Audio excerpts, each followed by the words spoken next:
Movie की शुरुआत में एक लड़की स्कूल जा रही होती है जिसका नाम सुजुमी होता है। तभी सामने से आता हुआ एक लड़का सुजुमी से सुनसान जगहों के बारे में पूछता है।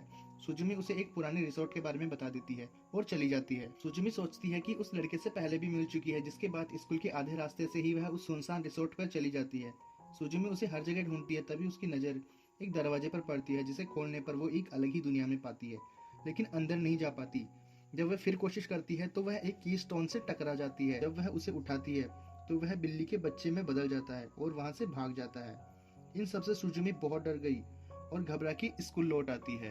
लंच के दौरान छोटे भूकंप आने से पहले सुजुमी ने खिड़की से लाल रंग की धुआं देखी जो खंबे जैसी हो गई थी, और ये धुआं केवल उसी को दिखाई दे रही थी। दरअसल सुजुमी रिसोर्ट में जब पहली बार गई तो उस दरवाजे के पास पड़ा की स्टोन उसने उठा लिया था, जिसकी वजह से जापान का सुरक्षा कवच टूट गया और अब जापान कभी भी खत्म हो सकता है। घबराती हुई सुजुकी रिसोर्ट की तरफ भागती है। वो देखती है वो लड़का उस दरवाजे को बंद करने की कोशिश कर रहा है जिससे धुआं निकल रहा है। सुजुमी उसकी मदद के लिए दौड़ती है। उस लड़के के मना करने के बावजूद सुजुमी उसकी मदद करती है। तभी वो लड़का एक मंत्र बोलता है और गर्दन में रखी चाबी से उस दरवाजे को बंद कर देता है, जिसके बाद सब पहले जैसा हो जाता है। इन सब की वजह से उसको चोट लग जाती है तो सुजुमी उसको घर ले जाती है। तब हमें पता लगता है इस लड़के का नाम सौता होता है, जिसके बाद सौता उसको अपने बारे में बताता है कि वह जापान का रक्षक है और सुनसान जगहों पर पड़े दरवाजों को बंद करता है ताकि अनंत लोक के जीव धरती पर आके तबाही ना फैला सके। तभी वहां एक बिल्ली आती है जो सोता को जादू से एक कुर्सी में बदल देती है जिस पर वह बैठा था। दरअसल यहाँ ये बिल्ली और कोई नहीं बल्कि ये वो किस्टोन है जिसको जाने अनजाने में सुजुमी ने आजाद कर दिया था। गुस्से में सोता उस बिल्ली का पीछा करता है जिसके पीछे सुजुमी भी जाती है। भागते भागते ये तीनों एही में शहर की ओर जाने वाली नाव में चले जाते हैं। वहां वो बिल्ली उन दोनों को फंसाकर दूसरी नाव में चली जाती है। दूसरी तरफ सुजुमी की चाची तमाकी उसको फोन करके वापस आने के लिए कहती है, लेकिन सुजुमी उनका फोन काट देती है। तब सोता जो कुर्सी बन चुका है उसे बताता है कि बिल्ली कभी की स्टोन थी, यानी कि अनंत काल के दरवाजे की चाबी, जिसकी वजह से ये सब दरवाजे बंद थे और खतरा नहीं था, लेकिन अब ये आजाद हो गई है। सोता को ये पता नहीं होता कि ये सुजुमी की वजह से हुआ है। दूसरे दिन वो लोग उस शहर में पहुंच जाते हैं जहां उनको पता लगता है कि बिल्ली यहाँ पे बहुत फेमस हो चुकी है क्योंकि वो बहुत क्यूट थी, तो लोगों ने उसकी फोटो खींचकर सोशल मीडिया पर डाल दी। सुजुमी उस कुर्सी से बात करती हुई रास्ते पर चल रही थी, तभी वहां से एक लड़की का स्कूटर गुजरता है। थोड़ी आगे जाके स्कूटर में रखे सारे संतरे रोड पर गिर जाते हैं, तो कुर्सी सूझबूझ से सुजुमी के साथ उसके सारे संतरों को इकट्ठा कर लेती है, जिससे उन दोनों में दोस्ती हो जाती है और इस लड़की का नाम चीका होता है। उसी समय सुजुमी को धुआं दिखाई देती है। सुजुमी वहां से भागने लगती है। सोता उसे कहता है इस स्पीड से तो हम कभी नहीं पहुंच पाएंगे। पीछे से चीका अपने स्कूटर पर सुजुमी को बिठाती है और जल्दी से उसे वहां छोड़ देती है जहां से धुआं निकल रहा है। वहां पहुंचने के बाद सोता दरवाजे को बंद करने की कोशिश करता है लेकिन नहीं कर पाता और उसकी चाबी टूटकर गिर जाती है। सुजुमी जल्दी से कुर्सी के पास आती है और चाबी उठाती है। तब कुर्सी उसे अपने अच्छे दिनों को सोचने के लिए कहती है। दोनों एक साथ मंत्र बोलकर उस दरवाजे को बंद कर देते हैं, जिसके बाद थोड़ी देर वो वहीं आराम करते हैं। वहां वो बिल्ली आकर कहती है दरवाजा फिर से खुलेगा। दरअसल ये सब वो बिल्ली ही कर रही होती है और ये क्यों करती है ये हमें आगे पता लगेगा। उस रात सुजुमी चीका के घर पर रुकती है। दूसरे दिन वो दोनों वहां से निकल जाते हैं। वो दोनों रास्ते पर चल ही रहे होते हैं कि एक तूफान के साथ बारिश आ जाती है, तो वो दोनों बस स्टॉप पर रुकते हैं। अकेली लड़की को देख एक महिला उन्हें लिफ्ट देती है जिसका नाम रूमी होता है। पिट स्टॉप के दौरान रूमी बहुत सालों से बंद पड़े एक मनोरंजन पार्क की तरफ इशारा करते हुए पिछली बातों को याद करके सुजुमी को बताती है। रूमी का ड्यूटी पर जाने का टाइम हो रहा था, तो सुजुमी को अपने जुड़वा बच्चों की जिम्मेदारी देकर वो चली जाती है। वो दोनों बच्चे सुजुमी को बहुत परेशान करते हैं। रात को बच्चे सोने के बाद रूमी सुजुमी से बार में मदद करने के लिए बोलती है। वहीं वो उस बिल्ली को नोटिस करती है जो केवल सुजुमी को ही दिखाई दे रही थी। जब बिल्ली सुजुमी को देखती है तो वो वहां से भागने लगती है, तो सुजुमी सोता को आवाज लगाती है, जिसके बाद सोता उसके पीछे जाता है। उसी समय अनंत काल का एक और दरवाजा खुलता है जो उसी मनोरंजन पार्क में था जहाँ रूमी ने इशारा किया था। तीनों उस पार्क में पहुंच जाते हैं। अनंत काल का दरवाजा फेरिस व्हील के एक डिब्बे में खुलता है। सोता बिल्ली को पकड़ते समय पार्क को एक्टिवेट कर देता है, जिससे सुजुमी वहीं फंस जाती है। सुजुमी जब उस डिब्बे में देखती है तो अनंत काल के दरवाजे में फंस जाती है। दूसरी ओर सोता बिल्ली को पकड़ लेता है और वापस की स्टोन में बदलने के लिए कहता है। बिल्ली मना करके ये कहती है कि मुझे सुजुमी के साथ खेलना है।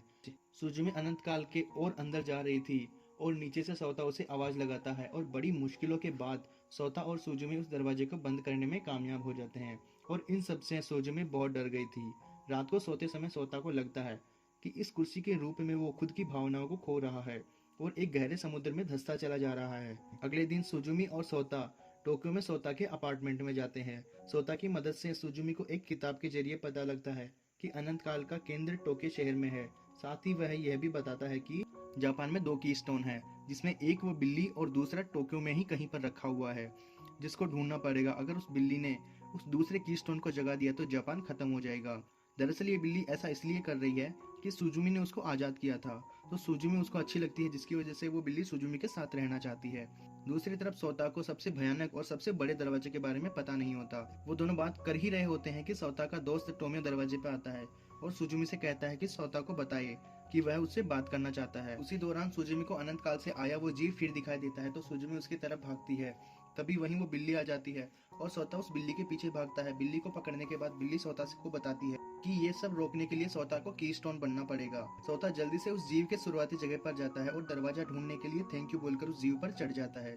सुजुमी भी उसके पीछे चढ़ जाती है। वो दोनों अनंत काल के जीव के ऊपर चले जाते हैं। ऊपर जाने के बाद सोता सुजुमी के हाथों में कीस्टोन में बदल जाता है। सुजुमी उसे वापस आने के लिए भीख मांगती है और बहुत रोती है, लेकिन सोता वापस नहीं आता। सच में यार, इस एनिमे का सबसे इमोशनल सीन था ये।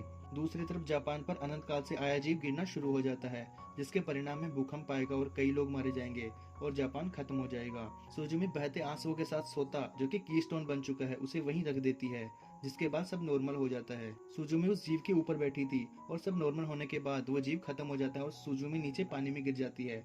और जब उसे होश आता है तो वो एक गुफा में अपने आप को पाती है। वहीं उसे टोक्यो का दरवाजा भी मिलता है। अनंत काल की दुनिया में वह सोता को कीस्टोन के रूप में देखती है। वह उसे बचाने की कोशिश करती है, लेकिन नहीं बचा पाती। सुजुमी सोता को बहुत पुकारती है। तभी वो बिल्ली कहती है कि अब उसको बचाना असंभव है। तो आखिरी उम्मीद के साथ सुजुमी सोता के दादा के पास जाती है, जो हॉस्पिटल में एडमिट है। सुजुमी ने दादाजी से मदद मांगी तो दादाजी ने गुस्से में कहा कि तुम्हें ही बचाना पड़ेगा, क्योंकि तुम पहले भी अनंत काल में जा चुकी हो, लेकिन अब फिर से जाने के लिए तुम्हें उसी दरवाजे को ढूंढना पड़ेगा। इसके बाद सुजुमी अपने घर के लिए निकल जाती है, जहाँ इसका जन्म हुआ था। अब वो जगह सुनामी से खत्म हो चुकी है। उसी समय सोता का दोस्त उसे अपनी कार देने के लिए कहता है, जिससे वो सोता को ढूंढ सके। तभी तमाकी आके उसे जबरदस्ती घर ले जाने लगती है, तो सुजुमी मना कर देती है। तभी तमाकी, यानी कि उसकी चाची, उनके साथ जाती है। सुजुमी जाने का कारण किसी को नहीं बताती। सोता का दोस्त बिना बोले उनका साथ देता है और रास्ते में जाते समय उनकी कार खराब हो जाती है, तो वो एक रेस्ट स्टॉप पर रुक जाते हैं। सुजुमी की चाची उसको बस लेने के लिए कहती है, जैसे कि सुजुमी की माँ बोल रही हो। तो सुजुमी गुस्से में कहती है कि तुम मेरी माँ नहीं हो, जिससे तमाकी सुजुमी को भला बुरा बोलती है, क्योंकि उसने सुजुमी का पालन पोषण किया था। बिल्ली की एक छोटी सी दहाड़ से सुजुमी के सामने एक काली बिल्ली आती है, जिसे सुजुमी को पता लग जाता है कि उसकी चाची काली बिल्ली के वश में थी। जिसके बाद तमाकी वहां से चली जाती है। अगली सुबह वे फिर से अपने सफर पर निकल जाते हैं। वो चल ही रहे होते हैं कि बीच रास्ते में वो बिल्लियों को बोलता देख कार का एक्सीडेंट करवा देता है, लेकिन सुजुमी नहीं रुकती। वह अपना सफर जारी रखती है। तो तमाकी वहाँ एक पुरानी पड़ी साइकिल उठाती है और सुजुमी के साथ निकल जाती है। घर जाने के बाद सुजुमी अपनी बचपन की डायरी में सब याद करने की कोशिश करती है। तभी सफेद बिल्ली उसको अपने साथ ले जाने लगती है और उसे वही दरवाजा दिखाती है, जिसके बाद सुजुमी दरवाजा खोलकर उन दोनों बिल्लियों के साथ अंदर चली जाती है, ताकि जिससे वह प्यार करती है उसे बचा सके। अंदर पहुंचने के बाद काली बिल्ली एक बहुत बड़े मॉन्स्टर में बदल जाती है और उस जीव से लड़ने लगती है। दरअसल काली बिल्ली और कोई नहीं, सबसे बड़े दरवाजे का की स्टोन है और साथ ही वह बहुत पावरफुल भी है। जब सुजुमी अनंत काल में पहुंचती है तो चारों तरफ आग देखती है और बड़ी मुश्किलों के बाद वो सोता के पास पहुंचती है, जो कि एक कुर्सी के रूप में पत्थर बना हुआ है। सुजुमी उसको जगाने की कोशिश करती है, साथ ही वह उस कुर्सी को खींचने की कोशिश भी करती है। तो बिल्ली सुजुमी को कहती है कि इस पत्थर को निकाला तो वो जीव बाहर निकल जाएगा। सुजुमी बोलती है कि मैं बन जाऊंगी पत्थर, लेकिन मुझे सोता को किसी भी हालात में बचाना है। इतना सुनकर वो बिल्ली नीचे आ जाती है और उनकी मदद करने लगती है, क्योंकि कहीं ना कहीं उस बिल्ली को पता होता है कि उसके यहाँ कोई जगह नहीं है। सोता की कुर्सी जैसे जैसे बाहर आती है, बिल्ली पत्थर में बदलती जाती है। सुजुमी उस कुर्सी को खींचती है, साथ ही वह सोता को भी याद करती रहती है और एक धमाके के साथ तीनों दूर जाके गिरते हैं और सोता अब इंसानी रूप में आ जाता है। सुजुमी बिल्ली के पास जाती है और उसे हाथों में लेती है तो बिल्ली की आंखों में आंसू थे। वह बहुत दुख भरी आवाज में बोलती है, मैं सुजुमी के साथ नहीं रह सकी। इतना कह के वो पत्थर में बदल जाती है। सुजुमी इसे देखकर बहुत दुखी होती है और रोती है। सोता की उस कीस्टोन के रूप में हटने के बाद अनंत काल का जीव और भी पावरफुल हो जाता है और धरती की तरफ जाने लगता है।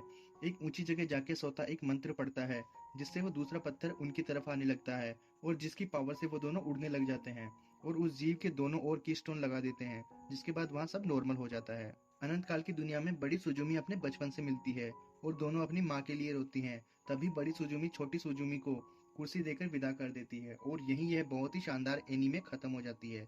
एक बार आपको ये देखनी चाहिए। अगर आपको मेरा एक्सप्लेनेशन पसंद आए तो चैनल को सब्सक्राइब करें। मिलते हैं अगले वीडियो में। बाय।